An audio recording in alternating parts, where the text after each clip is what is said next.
ఈ రోజు కథ మోగ మనసులు రచించిన వారు వనజ గారు. దివ్య ఆ పనమ్మాయితో పొలానికి వెళ్ళింది. ఆ అమ్మాయి దివ్యని ఒక చెట్టు కింద వదిలి ఇక్కడే ఉండమని చెప్పి పనుందని వెళ్ళిపోయింది. ఈలోపు విజయ్కి ఇందుమతి ఫోన్ చేసి చెప్పింది దివ్యతో క్యారేజ్ పంపిస్తున్నా అని. దివ్య వచ్చిన సంగతి గమనించి విజయ్ పనుల్లోకి పని పురమాయించి దివ్య దగ్గరికి వచ్చాడు. మామ వడ్డించమంటావా? 5 నిమిషాలు, కాళ్ళు కడుక్కొని వచ్చేస్తాను. సరే మామ, ఈ లోపు అన్ని తీసి బయట పెడతాను అని విజయ్ పంపు దగ్గరికి వెళ్ళి వచ్చేసరికి దివ్య క్యారేజీలోవి అన్ని ఒక్కొక్కటి అరిటాకులో వడ్డిస్తూ ఉంది. ఏం వండిందే అమ్మ? అమ్మమ్మ కాదు మామ, అమ్మమ్మ చెప్తుంటే నేనే చేశాను. గుడ్. ఇంతకీ ఏం స్పెషల్ చేసావేంటి? గుత్తి వంకాయ చిత్రాన్నం. అబ్బా, అయితే లొట్టలేసుకుంటూ తినేస్తా. కానివ్వు మామ. విజయ్ తలకున్న రుమాలు తీసి పక్కన పెట్టి భోజనం చేయడానికి కూర్చుంటాడు. విజయ్ చిత్రాన్నంతో వంకాయ కూర కలిపి తింటూ దివ్యకు కూడా తినిపించేశాడు. దివ్య వద్దనుకుంటా తినేసింది.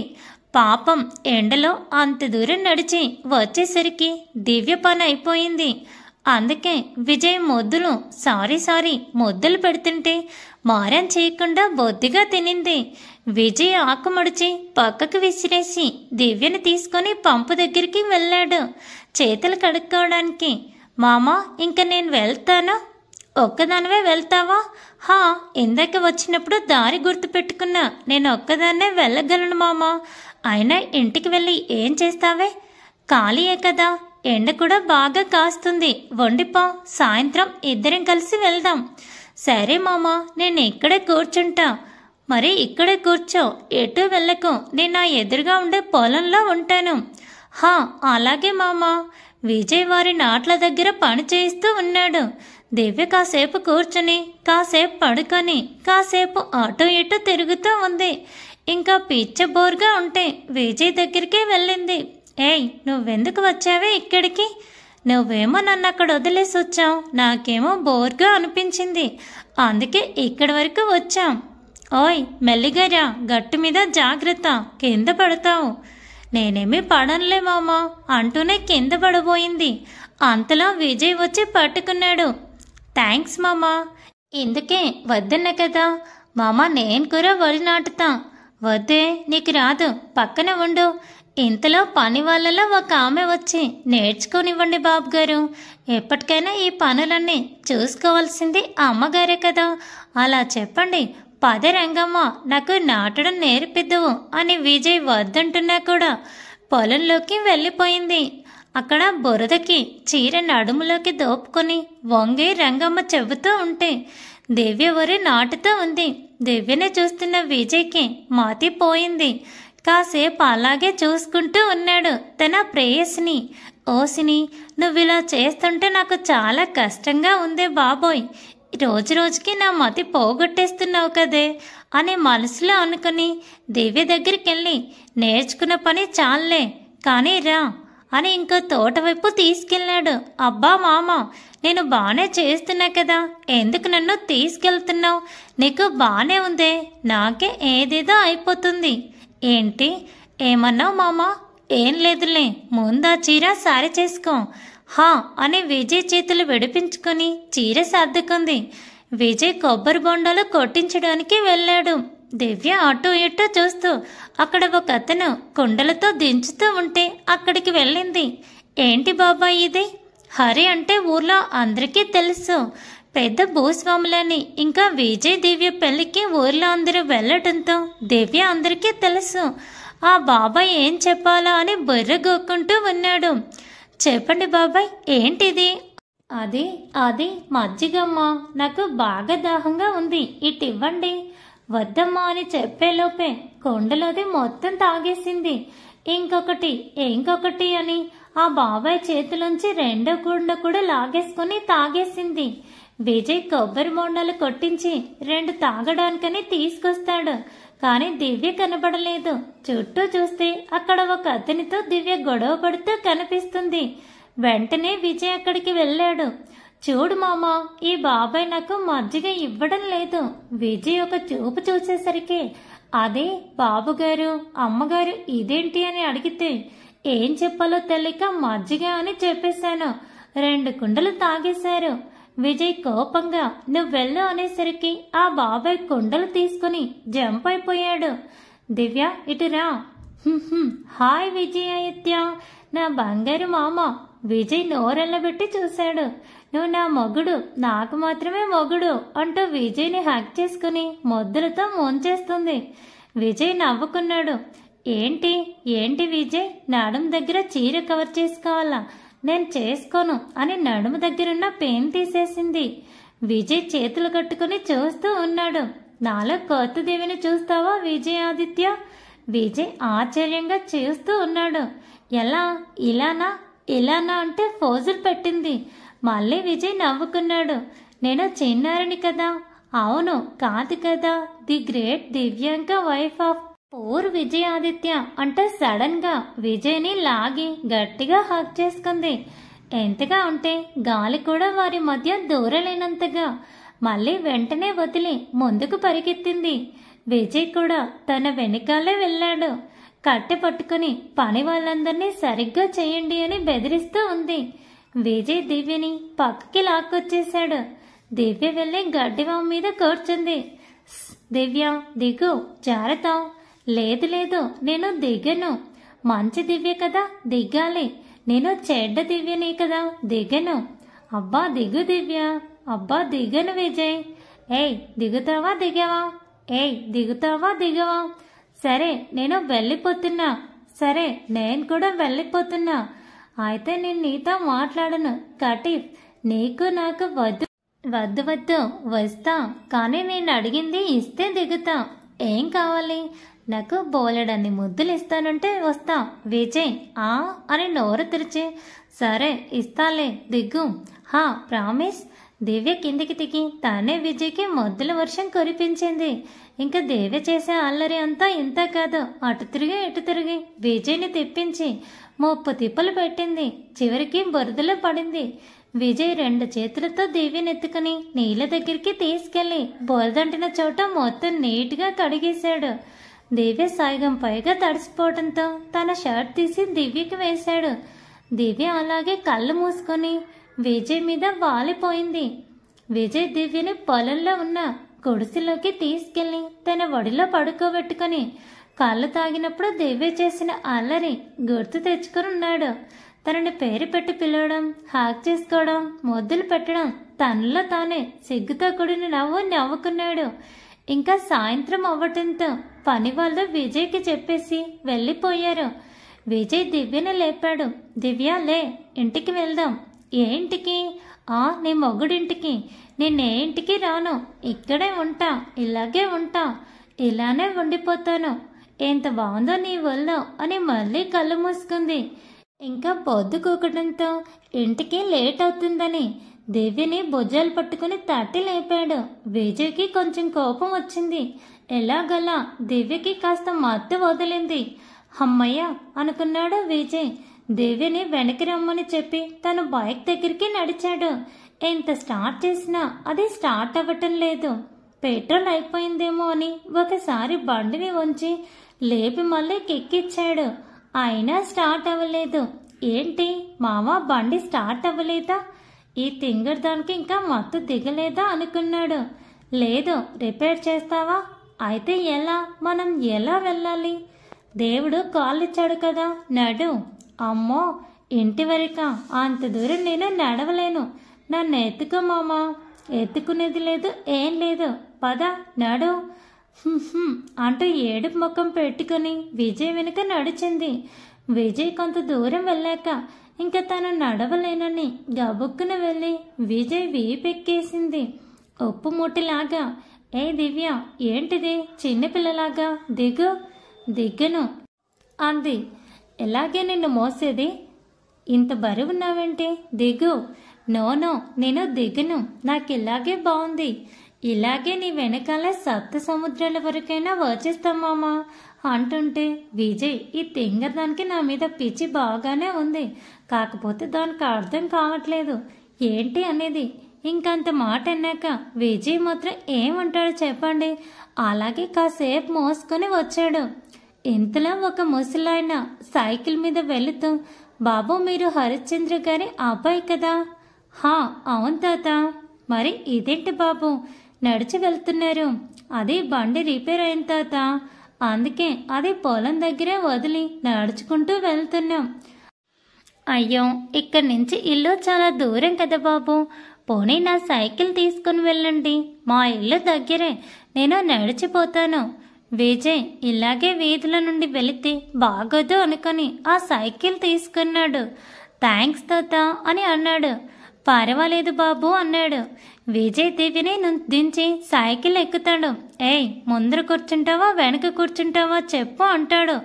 దివ్య చుట్టూ చూసి, అమ్మో చీకటి పడుతుంది అని ముందే కూర్చుంటామామా. దివ్య కొంచెం కొంచెం మత్తు దిగిపోతుంది. ఏ ఆగు, ఇలాగే కూర్చుంటావా? హా ఏం మామా ఇలా కాదు అని విజయ్ దివ్య చీర కొంగును తెచ్చి నడుంలో దోపుతాడు. ఇంకా దివ్య ఎక్కి ముందు కూర్చుంది. విజయ్ సైకిల్ తొక్కుతాడు. విజయ్ చేతిలో డైరెక్ట్గా నడుమును తాకుతూ ఉంటే దివ్యలో అలజడి మొదలై ఏం వాగకుండా సైలెంట్గా కూర్చుంది. విజయ్ వెచ్చటి ఊపిరి నేరుగా వీపు మీద మెడ వంపుల్లో తాకుతూ ఉంటే 2 చేతులు తెచ్చి హ్యాండిల్ మీద ఉన్న విజయ్ చేతులను గట్టిగా అదిమి పట్టుకుంది. ఇద్దరూ ఇంటికి చేరారు. వీరి కోసమే ఇందుమతి బయట అరుగు మీద కూర్చొని ఎదురు చూస్తూ ఉన్నారు. ఏంటి కన్నయ్య ఆలస్యమైంది? అవును నీ బైక్ ఏది అని అడుగుతుంది. అది అమ్మా రిపేర్ వచ్చింది. నాన్న వచ్చాడా? హా ఇందాకే వచ్చారు నాన్న, మీరెళ్ళి స్నానం చేయండి. అలాగే అమ్మా అని దివ్య చేయి పట్టుకొని లోపలికి తీసుకువెళ్తాడు. తూలితే ఎక్కడ వాళ్ళమ్మకి డౌట్ వస్తుందో అని రూమ్లోకి వెళ్ళి దివ్యని స్నానం చేసి రమ్మని, తర్వాత తను స్నానం చేస్తాడు. దివ్య నైట్ డ్రెస్ వేసుకుని తల కూడా దువ్వుకోకుండా అలాగే బెడ్ మీద వాలింది. విజయ్ స్నానం చేసి వచ్చి దివ్యని చూస్తే పడుకుని ఉంది. విజయ్ కిందికి వెళ్ళి కాఫీ తాగేసి వచ్చాడు. అయినా అలాగే పడుకొని ఉంది దివ్య. కింద ఇందుమతి అడిగితే తలనొప్పిగా ఉందని పడుకుంది అని చెప్పాడు. డిన్నర్ టైంకి కూడా రాకపోతే ఇందుమతి దివ్యని అడిగింది. తనకి బాగా తలనొప్పి ఉందంట. అమ్మా భోజనం ప్లేట్లో పెట్టి మేము రూమ్లో తినేస్తాంలే, అలాగే ఒక గ్లాస్ మజ్జిగ కూడా ఇవ్వమ్మా. మజ్జిగ ఎందుకురా? ఈరోజు ఎండ బాగా ఎక్కువ ఉంది కదమ్మా, చలవ చేస్తుంది అని. హా ఇవిగో తీసుకో. విజయ్ అన్నం ప్లేట్ మజ్జిగ తీసుకుని రూమ్లోకి వెళ్ళేసరికి దేవి 2 చేతులు తల మీద పెట్టుకుని బెడ్ మీద బ్రహ్మాసనం వేసుకుని కూర్చుంది. విజయ్ దివ్య దగ్గరికి వెళ్ళి భోజనం, మామ తల పట్టేసింది, అబ్బా నొప్పి, మరి మజ్జిగ తాగుతావా? అమ్మో మజ్జిగ నాకొద్దు బాబాయ్. దేవుడా ఏంటి మామ ఇలా అవుతుంది? మజ్జిగ తాగితే తగ్గిపోతుంది. వద్దు మామ, నేను జీవితంలో ఇక మజ్జిగ అస్సలు తాగను. ఇవి నువ్వు మధ్యాహ్నం తాగిన మజ్జిగ కాదులే, ఇంట్లోది. ఇది తాగితే తలనొప్పి ఇట్టే ఎగిరిపోతుంది. అవునా ఇటివ్వు అని దివ్య గ్లాస్ మజ్జిగ తాగేసి పక్కకి తూలుతుంది. వామిటింగ్ అవుతుంటే విజయ్ దివ్యని వాష్రూమ్లోకి తీసుకొని వెళ్ళి మొత్తం వామిట్ అయిపోయాక నీట్గా ముఖం కడిగి బయటికి తీసుకొచ్చాడు. దివ్య అన్నం వద్దంటూ పడిపోతుంటే విజయ్ బ్రతిమాలి బొజ్జగించి బెదిరించి కొంచెం కొంచెం తినిపించేశాడు. ఇద్దరూ ఒకరి కౌగిల్లో మరొకరు బందీలై నిద్రపోయారు. విజయ్ గారాబంతో, దివ్య అల్లరితో, ఇందుమతి దివ్యకి నేర్పిస్తున్న మాటలతో 15 రోజులు గడిచిపోయాయి. దివ్యలో మెల్లమెల్లిగా పెళ్లి గురించి, ఇల్లాల గురించి, తన బాధ్యతలేమిటి అన్నిటి మీద ఒక అవగాహన వచ్చింది. 16 రోజుల పండుగ వచ్చింది. తెల్లారేసరికి సుశీల, నిర్మల వాళ్ళు కూడా వచ్చేశారు. దివ్యని నిర్మల రెడీ చేసింది. దివ్య తల ఆరబెట్టుకో, నేను కింద పని చూసుకొని వచ్చి జడ వేస్తాను. హా సరే పిన్ని. దివ్య తల తుడుచుకుంటూ ఒకసారి విజయ్ని చూసింది. విజయ్ ఇంకా నిద్రలోనే ఉన్నాడు. లేపడం ఎందుకులే అని అనుకుందో ఏమో, కామ్గా తన పాటికి తన వెంట్రుకలన్నీ ముందుకు వేసి ఆరబెట్టుకుంటూ ఉంది. ఆ క్రమంలో దివ్య వెంట్రుకల నుండి వచ్చిన వాటర్ డ్రాప్స్ విజయ్ ఫేస్ మీద పడ్డాయి. విజయ్కి మెలకువ వచ్చింది. అద్దంలో నుండి తన భార్య అందచందనాలు చూశాడు. వంకపోత కలర్ పట్టుచీర, థిక్ గ్రీన్ బ్లౌజ్, మ్యాచింగ్ గాజులు, నుదుటిన బ్లౌజ్ కలర్ స్టిక్కర్, కింద కుంకుమ, పాపిట్లో సింధూరం, కాటుక కళ్ళు, తేనెలూరే చెక్కిళ్ళు, ఎర్రటి పేదాలు, అన్నింటికి మించి దేవుడు. పిసినారితనంతో చెక్కాడా ఏంటి అనిపించే వయ్యేరాలు ఉలికే నడుము చూస్తుంటే పొద్దున్నే విజయమతి పోయింది. విజయ్ మెల్లిగా దివ్య దగ్గరికి అడుగులు వేస్తాడు. దివ్యని తన వైపుకు తిప్పుకొని పైనుంచి కింది వరకు ఒకసారి చూసి తన చిటికెన వేలుతో దివ్య కళ్ళ నుంచి కాటుక తీసి అలా పెదవుల మీదుగా మెడ మీద నుంచి ఎద మీద నుంచి తీసుకొచ్చి దివ్య నడుమంపులో దిష్టి చుక్క పెట్టాడు. ఆ చుక్క మీద తన పెదవులు నిలిపాడు. దివ్యలో అలజడికి విజయ్ తలని గట్టిగా అదుముకుంది. విజయ్ దివ్య నడుము మీద నుండి పైకి లేచాడు. తన చూపు అదురుతున్న దివ్య పెదాల మీద పడింది. ఎర్రని పెదాలు తనని అందుకోమని ఆహ్వానిస్తున్నట్టు ఉంటే ఒక్క అడుగు ముందుకేశాడు. దివ్య వెనక్కి వెళ్తుంది. డ్రెస్సింగ్ టేబుల్ తలగటంతో దివ్య ఆగిపోతుంది. విజయ్ దివ్యకి ఇంకా దగ్గరగా వచ్చాడు. 2 చేతులతో దివ్య మొహాన్ని దోసల్లోకి తీసుకొని తన నుదుటి మీద చిరుముద్దిచ్చాడు. మెల్లిగా దివ్య పేదాల దగ్గరికి తన పెదవులు తీసుకొచ్చాడు. దివ్య 2 చేతులు విజయ్ చుట్టూ అల్లుకున్నాయి. దివ్య తన్మయత్వంతో కళ్ళు మూసుకుంది. విజయ్ ఇంకా ముద్దు పెట్టేస్తాడు అనుకునే టప్పు డోరు తెచ్చిన సౌండ్. నిర్మల దివ్య జడ వేయను అంటూ వచ్చి విజయ్ దివ్య ఇద్దరు ఉన్న పొజిషన్ చూసి వెనక్కి తిరిగింది. విజయ్ దివ్యని వదిలేసి టవల్ తీసుకుని వాష్రూంలోకి వెళ్ళాడు. అది పిన్ని మరి మామ ఆపవే నాకు తెలుసు కానీ అని జడ వేసి పూలు పెట్టి కిందికి వెళ్ళిపోయింది.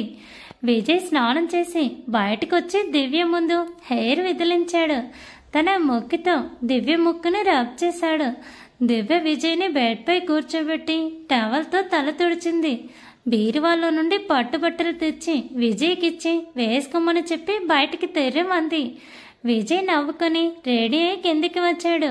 పంతులు గారు వచ్చి పూజ ప్రారంభించారు.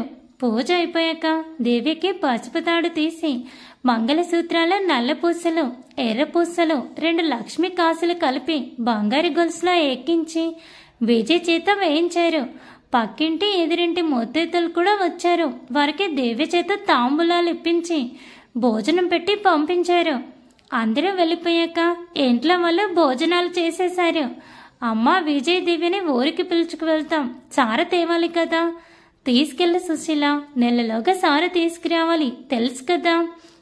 ఎందుకు తెలీదు? తెలుసు. ఇద్దరు 9 నిద్రలు చేశాక పంపిస్తాను. సరే మాకేమీ అభ్యంతరం లేదు. ఒకసారి కన్నయ్యని కూడా అడుగు. సుశీల విజయ్తో మాట్లాడింది. అక్క 9 రోజులంటే నాకు వీలు పడదు. నాకు ఆఫీస్ వర్క్ ఉంది. పంటల కాలం కదా, నాన్నకి ఒక్కడికే ఇబ్బంది అవుతుంది. అయితే నువ్వు రావరా? లేదక్క అన్ని రోజులంటే కుదరదు. సరేలే నేను దివ్యని ముందు తీసుకెళ్తా. నువ్వు ఒక 5 రోజుల తర్వాత అన్న ఖచ్చితంగా రావాలి. దివ్యని తీసుకెళ్తా అంటే విజయ్కి నచ్చలేదు. కానీ ఒప్పుకోక తప్పలేదు. సరే అక్క తీసుకెళ్ళాం, నేను తర్వాత వస్తాలే. సుశీల దివ్యకి ఊరికి వెళ్ళాలి, బట్టలు సర్దుకోమని చెప్పింది. చాలా రోజుల తర్వాత తనకి ఇంటికి వెళ్తున్న ఆనందంతో ఎగురుకుంటూ రూమ్లోకి వెళ్ళి బ్యాగ్ తీసుకుని బట్టలు సర్దడం మొదలు పెట్టింది. విజయ్ ల్యాప్టాప్లో ఆఫీస్ వర్క్ చేసుకుంటూ దివ్య హుషార్ని గమనించాడు. చచ్చా దీనికి మొగ్గుని వదిలేసి వెళ్తున్నా అని కొంచెం కూడా బాధలేదు. పొట్టిళ్ళంటే ఎంత ఉత్సాహం వచ్చిందో ఆ అమ్మాయికి. అయినా ఏ ఆడపిల్లకి పొట్టిళ్ళంటే ఇష్టం ఉండదులే అని మనసులో దివ్యని తిట్టుకున్నాడు విజయ్. కింద నుంచి సుశీల అరిచింది, దివ్య రెడీనా అని. దివ్య కూడా బదులిచ్చింది, హా అమ్మా అని. దివ్య విజయ్ దగ్గరికి వెళ్ళి మామ వెళ్ళొస్తా అని చెప్పింది. విజయ్ ఏమీ పలకలేదు. దివ్య వెంటనే విజయ్ బుగ్గన ముద్దు పెట్టేసింది. విజయ్ కోపం ఎగిరిపోయి దివ్యని గట్టిగా హత్తుకొని, జాగ్రత్తరా, నేను కూడా త్వరగా వచ్చేస్తా. నిన్ను వదిలి అస్సలు ఉండాలని లేదురా. ఐ లవ్ యూ దివ్య. దివ్య అలాగే విజయ్ గుండె చప్పుడు వింటూ వండిపోయింది. సుశీల పిలుపుకి కాదు అరుపుకి ఇద్దరు ఈ లోకంలోకి వచ్చారు. దివ్య అందరికీ బాయ్ చెప్పి కారులో ఎక్కింది. విజయ్ కనుమరుగయ్యేంత వరకు చూసి ఇంకా సీట్ వెనక్కి వాలి కళ్ళు మూసుకుంది. ఏదో వెలితిగా అనిపించింది దివ్యకి. మనసంతా భారమై అలాగే నిద్రలోకి జారుకుంది. 2 గంటల్లో దివ్య సుశీల వంశీ ఇంటికి వచ్చేశారు. దివ్య సుశీలకు ఒకగానొక కూతురు. చిన్నప్పటి నుంచి గారాబంగా పెంచుకున్నారు. సుమారు 20 రోజుల తర్వాత పొట్టింటికి చూసిన దివ్యకు ఆనందంగా అనిపించింది. ఇంతలోనే మళ్ళీ విజయ్ గుర్తొచ్చి మనసు భారం అయిపోయింది. వెంటనే తన గదిలోకి వెళ్ళిపోయి స్నానం చేసొచ్చి అలా బెడ్ మీద వాలి విజయ్ గురించి ఆలోచించింది. దివ్య ఆడుకునే పిల్ల బ్యాచ్ చేరిపోయారు దివ్య దగ్గర. అందరూ 5th క్లాస్లో పిల్లలే. అక్క ఎలా ఉన్నావు, ఎప్పుడు వచ్చావు అంటూ ప్రశ్నల వర్షం కురిపించారు. అక్క రా అక్క ఆడుకుందాం, నువ్వు లేక మాకు ఏం తోచలేదు, రాక్క అని బ్రతిమలాడుతూ ఉన్నారు. దివ్య అసలే సమాధానం చెప్పలేదు. బాడీ ప్రజెంట్, మైండ్ ఆబ్సెంట్లా ఉంది మన పాప. విజయ్ మామ బాగా గుర్తొస్తున్నాడేమో. ఈ పిల్లకి అర్థం కావట్లేదు. పిల్లలు అడిగి దివ్య రాను అని చెప్పేశాక నిరాశతో వెళ్ళిపోయారు. కాసేపు హాల్లో కూర్చుందామని వెళ్ళింది. సుశీల సీరియల్స్ చూస్తూ కనబడింది. వెళ్ళి పక్కనే ఉన్న వాళ్ళ నాన్న ఒడిలో తల పెట్టుకుని సుశీలతో కబుర్లు చెప్పింది. 10 మాటల్లో 9 మాటలు విజయ్ గురించి మాట్లాడింది దివ్య. నైట్ డిన్నర్ టైంలో విజయ్ తనకి తినిపించడం, తను బెట్ చేయడం గుర్తుంచి ఏదో తిన్నా అంటే తిన్నా అనిపించి తన రూమ్లోకి వెళ్ళి పడుకుంది. ఇక్కడ మన విజయ్ మామ పరిస్థితి కూడా అంతే. దివ్య బాగా గుర్తొస్తూ ఏ పని చేసుకోలేక పోతున్నాడు. అన్నం కూడా ఇందుమతి తినిపిస్తే కాస్త తిన్నాడు. పడుకున్న దివ్యకి తన నడుం పట్టుకున్నట్టు అనిపిస్తే లేచి చూసింది. పక్కనే విజయ్ కనిపించాడు. మామ నువ్వెప్పుడొచ్చావు? నువ్వు బాగా గుర్తొచ్చేసావు, అందుకే వచ్చేసా. నిజంగానా మామ అని నవ్వుతూ విజయ్ని పట్టుకునే లోపే తానే కింద పడింది. అప్పుడు అర్థమైంది దివ్యకి అది ఊహ అని. విజయ్ కూడా సేమ్ టు సేమ్. ఇద్దరి మనసులో ఒకరి సాంగత్యాన్ని ఒకరు కోరుకుంటూ, కానీ కనులకు కనబడక కళ్ళలో మాత్రమే కనబడుతూ ఒక మనసు ప్రేమనెలా చెప్పాలో తెలియక, ఇంకో మనసు అసలు అది ప్రేమ కాదో తెలియక తమ మనసులతో మౌన పోరాటం చేస్తూ మనసులో మోగబోయి ఆ రాత్రి నిద్రకు దూరం అయ్యారు 2 మోగ మనసులు. Thanks for watching. Please subscribe my channel for more videos.